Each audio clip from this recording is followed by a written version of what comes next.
Have you ever wondered why we use words like he, she, it instead of repeating names over and over again? Well, those magical words are called pronouns. Pronouns step in to save the day when we've used a name too many times and our sentences start sounding like a broken record. Imagine this. Our friend John decides to go to the park. Now we could say, John went to the park. John played basketball. John had fun.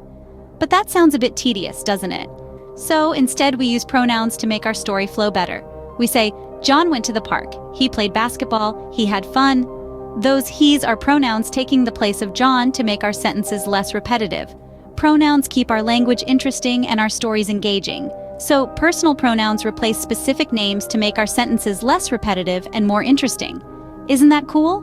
But did you know that there are many other types of pronouns that we use in English? Let's explore them one by one. First off, we have possessive pronouns.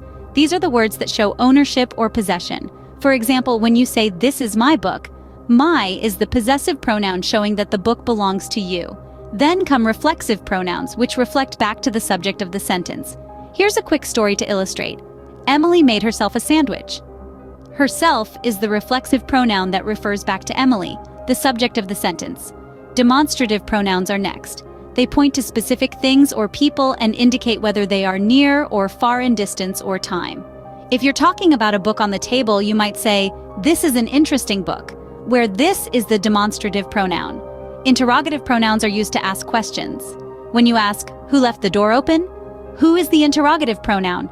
Indefinite pronouns refer to non-specific people or things. For instance, if you say, someone left their umbrella here, someone is the indefinite pronoun referring to an unknown person. Relative pronouns introduce extra information about a noun in the sentence.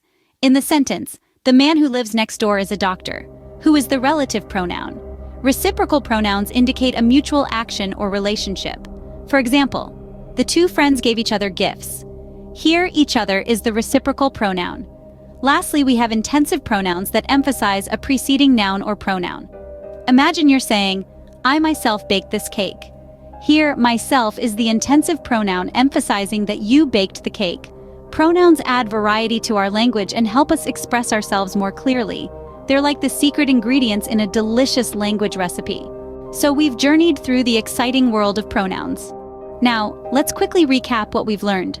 Pronouns are wonderful tools in language that replace nouns and avoid repetition. They come in many types. Personal pronouns like I, you, he, she, it, we, they refer to specific people or things. Possessive pronouns indicate ownership, while reflexive pronouns reflect back to the subject of the sentence. Demonstrative pronouns point to specific things or people, and interrogative pronouns ask questions.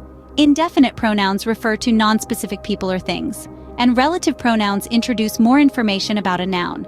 Reciprocal pronouns indicate a mutual action, and intensive pronouns emphasize a preceding noun or pronoun. Understanding these different types of pronouns is vital for effective communication and writing in English. Remember, pronouns are our linguistic friends. They help us tell our stories more efficiently and make our conversations more engaging. So next time you're talking or writing, think about how you can use pronouns to spice up your sentences.